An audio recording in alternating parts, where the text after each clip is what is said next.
Hello friends, welcome to Gomathi's kitchen. இன்னைக்கு நம்ம பார்க்க போற ரெசிபி பாத்தீங்க அப்படினா நல்ல ஒரு சூப்பரான டேஸ்ட்ல அதுவும் ரொம்ப ஒரு ஈஸியான மெத்தட்ல பூண்டு ஊறுகாய் எப்படி செய்யலாம்ங்கறத பார்க்கலாம்.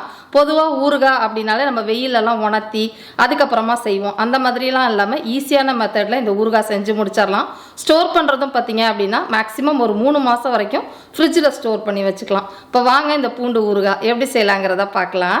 கோமதிஸ் கிச்சனை சப்ஸ்கிரைப் பண்ணாதவங்க சப்ஸ்கிரைப் பட்டனை பிரஸ் பண்ணிக்கோங்க. உடனுக்குடனே அப்டேட் வேணும் அப்படின்னா பக்கத்தில் இருக்க பெல் பட்டனில் ஆல்ங்கிற ஆப்ஷனை மறக்காமல் ப்ரெஸ் பண்ணி வச்சுக்கோங்க. இப்போ இந்த பூண்டு ஊறுகாய் செய்கிறதுக்கு முதல்ல பூண்டை வதக்கிக்க போகிறோம். அதுக்கு ஒரு சட்டியில் 1/3 கப் அளவுக்கு நல்லெண்ணெய் சேர்த்துக்கோங்க. அதாவது கொஞ்சம் 1/4 கப்புக்கு அதிகமாக நல்லெண்ணெய் சேர்த்துக்கலாம். இப்போ இன்றைக்கி செய்ய போகிற பூண்டு ஊறுகாய்க்கு பூண்டு அளவு பார்த்துடலாம். நான் பார்த்தீங்கன்னா ஒரு 1/4 கிலோ அளவுக்கு பூண்டை வாங்கி நல்லா தோலெல்லாம் உரிச்சிட்டு கழுவி காய வச்சு எடுத்து வச்சுருக்கிறேன். அதில் ஈரம்லாம் எதுவுமே இல்லாமல் இந்த மாதிரி தொடச்சி எடுத்து வச்சுக்கோங்க. அப்போ தான் பூண்டு ஊறுகாய் ரொம்ப நாள் நல்லாயிருக்கும். இப்போ இந்த சுத்தப்படுத்தின பூண்டோட அளவு உங்களுக்கு மெஷரிங் கப்பில் நான் சொல்லிடுறேன். மெஷரிங் கப்பை ஒரு கப்பில் 1.25க்கு கொஞ்சம் கூட பூண்டு உரிச்ச பூண்டு நமக்கு கிடச்சிருக்குது. இதை எண்ணெயில் சேர்த்துக்கலாம். இப்போ இந்த பூண்டை பார்த்தீங்கன்னா ஒரு மிதமான தீயிலே பூண்டு வெந்து நல்ல ஒரு பொன்னிறமாக செவந்து வரணும். அந்த அளவுக்கு வேக வச்சுக்கோங்க. மிதமான தீயிலே வேக வச்சிங்கன்னா தான் பக்குவமாக வெந்து வரும். இப்போ பார்த்தீங்கன்னா பூண்டு உங்களுக்கு எந்த அளவுக்கு செவந்து இருக்குதுன்னு தெரியும். இந்த அளவுக்கு நல்லா பக்குவமாக வதக்குனீங்கன்னா பூண்டு ஊறுகாய் கெட்டு போகாமல் நல்லாயிருக்கும். இப்போ நம்ம வதக்கின பூண்டை அந்த எண்ணெய் எல்லாத்தையுமே வடிச்சிட்டு பூண்டை மட்டும் ஒரு தட்டுக்கு மாற்றிக்கோங்க. இப்போ இந்த பூண்டு எல்லாமே நல்லா ஆறணும். ஆறினதுக்கு அப்புறமா இதை அரைக்கணும். இதை ஆறிக்கிட்டு இருக்கட்டும். அதுக்குள்ள நம்ம ஒரு ஊறுகாய்க்கு பொடியை வறுத்து அரைச்சிக்கலாம். இப்போ இந்த எண்ணெயில தான் ஊறுகாய் செய்ய போகிறோம். இந்த சட்டியை எடுத்து அப்படியே வச்சிருங்க. இப்போ ஊறுகாய் பொடி பொடிக்கிறதுக்கு ஒரு பேனை நல்லா சூடு பண்ணிக்கோங்க. பேன் நல்லா சூடானதுக்கு அப்புறமா முதல்ல இதில் சேர்க்க போகிறதுன்னு பார்த்தீங்கன்னா வெந்தயம். வெந்தயம் டீஸ்பூனில் ஒரு 1.5 டீஸ்பூன் சேர்த்துக்கோங்க, சரியாக இருக்கும்.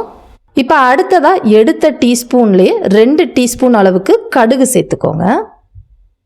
இப்போ போட்டிருக்கிற கடுகு வெந்தயம் இதை ஒரு மிதமான தீயிலே நல்லா பொரிஞ்சு சவந்து வர மாதிரி வறுத்து விடுங்க. இப்போ வெறுஞ்சட்டியில் வறுக்கிறப்பே பார்த்தீங்கன்னா இந்த வெந்தயம் பூண்டு இந்த மாதிரி எள்ளு மாதிரி உங்களுக்கு பொரிஞ்சு வரும். இப்போ பார்த்தீங்கனாலே உங்களுக்கு தெரியும் நல்லா செவந்து வறுப்பட்டிருக்குது. ரொம்ப கருகிடுச்சுன்னா கசந்து போயிடும். இந்த சமயத்தில் இதை ஒரு தட்டுக்கு மாற்றிக்கோங்க. இதை நல்லா ஆற விட்டுருங்க. ஆறுனதுக்கு அப்புறமா இதை பொடிச்சுக்கலாம். இப்போ இந்த ஊறுகாய் பொடியை நம்ம பொடிக்கணும். இப்போ வறுத்த சாமான்கள் நல்லா ஆறினதுக்கு அப்புறமா மிக்சி ஜாரில் சேர்த்துக்கோங்க. சின்ன மிக்சி ஜார் இல்லைன்னா உரல்லையோ அம்மிக்கல்லுலையோ கூட நீங்கள் இதை பொடிச்சுக்கலாம். இப்போ பார்த்தீங்கன்னா நல்லா நைஸாகவே பொடிச்சு எடுத்துகிட்டு வந்தேன். இதுதான் இந்த ஊறுகாய்க்கு நல்ல வாசத்தை குடிக்கக்கூடிய ஒரு பொடி. இதை எடுத்து வச்சுருங்க. இந்த ஊறுகாய் பொடிக்கு அடுத்ததாக நம்ம இப்போ வதக்கின பூண்டை அரைக்கணும். அதுக்கு ஒரு மிக்சி ஜார் எடுத்து வச்சுக்கோங்க. இப்போ இதில் நல்லா ஆறின பிறகு பூண்டை இதில் சேர்த்துக்கோங்க. இப்போ இதை அரைக்கிறதுன்னு பார்த்தீங்கன்னா தண்ணிலாம் ஊற்றக்கூடாது. பல்ஸ் மோடு விப்பர் மோடுன்னு மிக்சியில் இருக்கும் பார்த்தீங்களா, அதில் ஒரு 2 தடவை 3 தடவை விட்டிங்கன்னா குறப்பாக அரைக்கும். அந்த அளவு அரைச்சிக்கோங்க. முக்கியமாக இந்த பூண்டு ஊறுகாய்க்கு பார்த்தீங்கன்னா பூண்டை நைஸாக பேஸ்ட் மாதிரி அரைச்சிடாதீங்க. டேஸ்ட்டு கட்டாயமாக அந்த அளவுக்கு நல்லா இருக்காது. கொஞ்சம் குறப்பாக இந்த அளவுக்கு அரைச்சிக்கிட்டிங்கன்னா உங்களுக்கு டேஸ்ட்டு ரொம்பவே நல்லாயிருக்கும். இப்போ ஊறுகாய்க்கு பூண்டு அரைச்சாச்சு. ஊறுகாய் பொடியும் நம்ம பொடிச்சு எடுத்து வச்சாச்சு. அடுத்ததாக பார்த்தீங்கன்னா இதில் நம்ம புளி தண்ணி ஊற்றி தான் கொதிக்க வைக்க போகிறோம். நல்ல ஒரு பெரிய நெல்லிக்காய் அளவுக்கு புளியை ஏற்கனவே ஒரு 1/2 கப்பு தண்ணியில் கரைச்சி எடுத்து வச்சுக்கோங்க. இப்போ நம்ம ஊறுகாய் செய்ய ஆரம்பிச்சிடலாம். இப்போ இந்த ஊறுகாய் செய்கிறதுக்கு ஏற்கனவே எண்ணெய் வச்சுருந்தோம்லே அதை நல்லா காய வச்சுக்கலாம். எண்ணெய் நல்லா காஞ்ச பிறகு இதில் 1 டீஸ்பூன் அளவுக்கு கடுகு சேர்த்துக்கோங்க. அடுத்ததாக ஊறுகாய்க்குன்னு பார்த்தீங்கன்னா கட்டி பெருங்காயம் போடுறப்ப தான் நல்லாயிருக்கும்.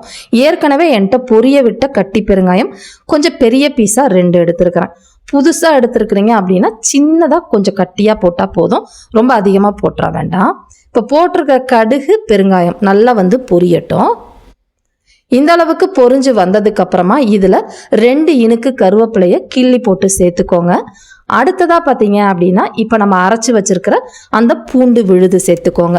பூண்டு விழுது சேர்க்குறப்ப தண்ணியெலாம் மிக்சி ஜாரில் கழுவி ஊற்ற வேண்டாம். இப்போ இதை வந்து நல்லா ஒரு 2 நிமிஷம் மிதமான தீயில ஃபஸ்ட்டு வதக்கி விடுங்க. நல்லா இந்த அளவுக்கு வதங்கி வந்ததுக்கு அப்புறமா இதில் ஒரு 1/4 டீஸ்பூன் அளவுக்கு மஞ்சள் பொடி போட்டு இதையும் ஒரு 2-3 நிமிஷம் மிதமான தீயில வதக்கி விடுங்க. இப்போ நல்லா இந்த அளவுக்கு பூண்டு வந்து வதங்கி வந்ததுக்கு அப்புறமா இதில் வந்து பார்த்திங்கன்னா காரத்துக்கு தனி மிளகாய்த்தூள் சேர்த்துக்க போகிறோம். மிளகாய்த்தூள் காரத்துக்கும் உங்களுக்கு காரம் எவ்வளோ வேணுமோ அதுக்கேற்ற மாதிரி மிளகாய்த்தூள் சேர்த்துக்கோங்க. 1.25 2 டேபிள் ஸ்பூன் மிளகாய்த்தூள் தனி மிளகாய்த்தூள் சேர்த்துக்கிட்டிங்கன்னா கரெக்டாக இருக்கும். அடுத்ததாக பார்த்திங்கன்னா 1/2 டேபிள் ஸ்பூன் அளவுக்கு கல் உப்பு சேர்த்துருக்குறேன்.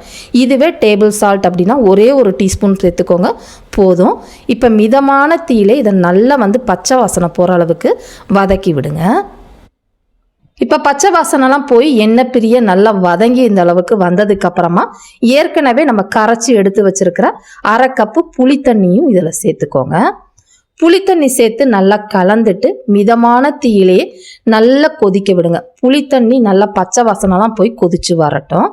இப்போ இதில் புளிப்பு காரம் எல்லாத்தையுமே பேலன்ஸ் பண்ணுறதுக்காக 1 டீஸ்பூன் வெல்லத்தை பொடிச்சது சேர்த்து கலந்து விட்டு ஒரு மிதமான தீயில அடுத்து ஒரு 10 நிமிஷத்துக்கு கொதிக்க விடுங்க.